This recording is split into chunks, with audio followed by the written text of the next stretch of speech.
ძირითადი კერძი მზადდება ღორის ხორცისგან.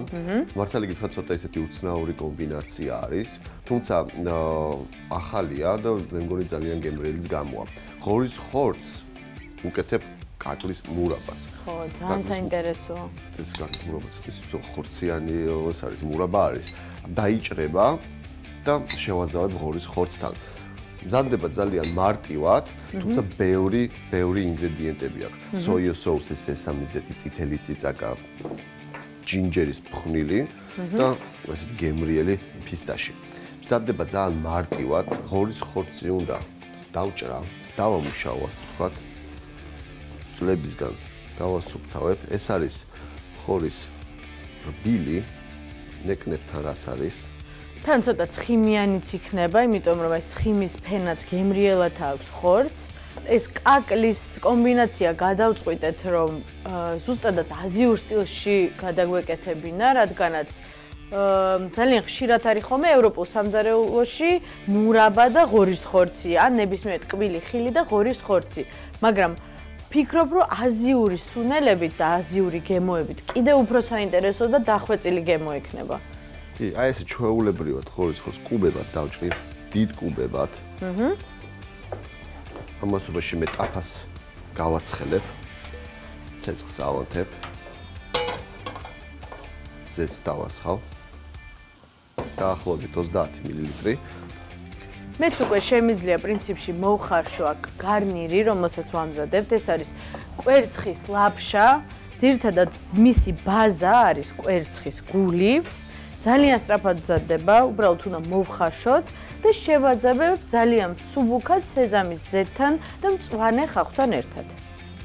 ჩავყაროთ დაახლოებით 150 გრამი.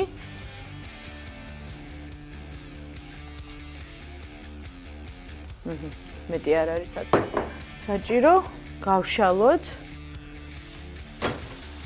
და მოიხარშოს. ღორის ხორცის შეწყვანს დავიწყებ.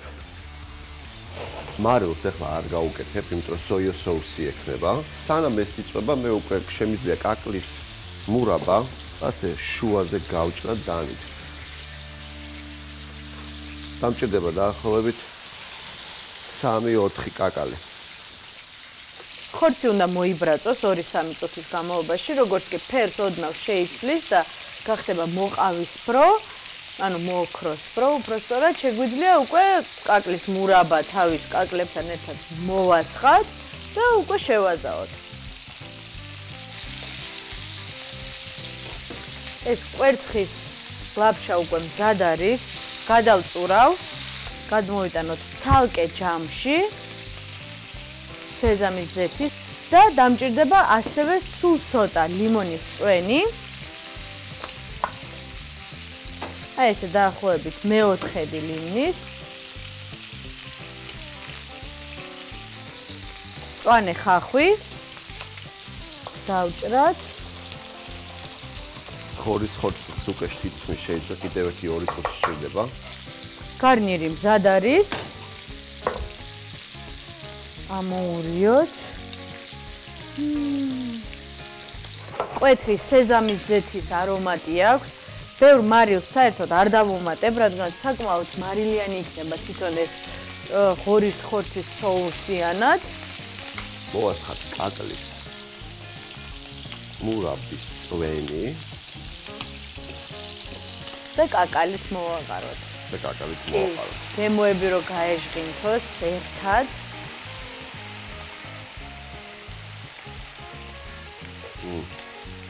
შვენიერია. კარგად ამოურევ. არამელიზირებაც. თუ ცოტა დავუმატოთ სოკოს ნახარში. დაახლოებით 100 მილილიტრი, როცა წვენი უფრო გამოყოს, აი ამ ყველაფერმა ეს კარამელიზირებული ხორციც რო კარგად გააყავისფრებს, უფრო გაამუქებს ამ წვენს. და ცოტა სოიო. ზედმეტი ცხიმი დავწვათ, ხო? ხო, მაგრამ ნახე როგორი ბლანტი გახდა სამაგიეროდ. აქვე ცოტა სოიო соуსი. კი. ბევრი არ უნდა. ცოტა წიწაკა დავუმატოთ. კი, ეხლავე. წიწაკა, 1 ცალი წიწაკა. ჯინჯერის ხვნილი. არომატისთვის და შეგვიძლია უკვე ფისტაშიც მოვაყარო. აუ!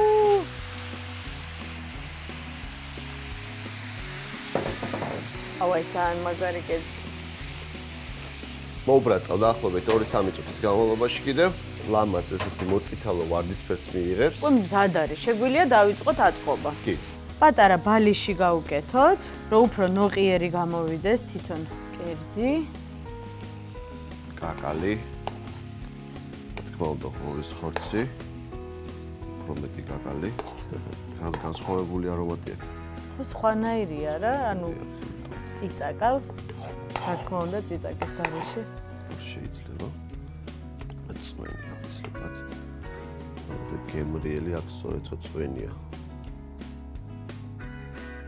ყოველთვის არის ლაიმის ცედრა.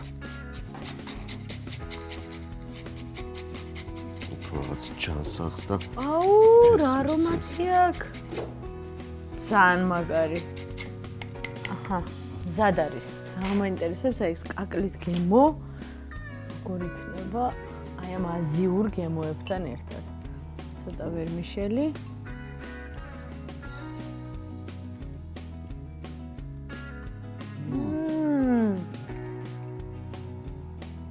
გემრიელია. ძალიან გემრიელია.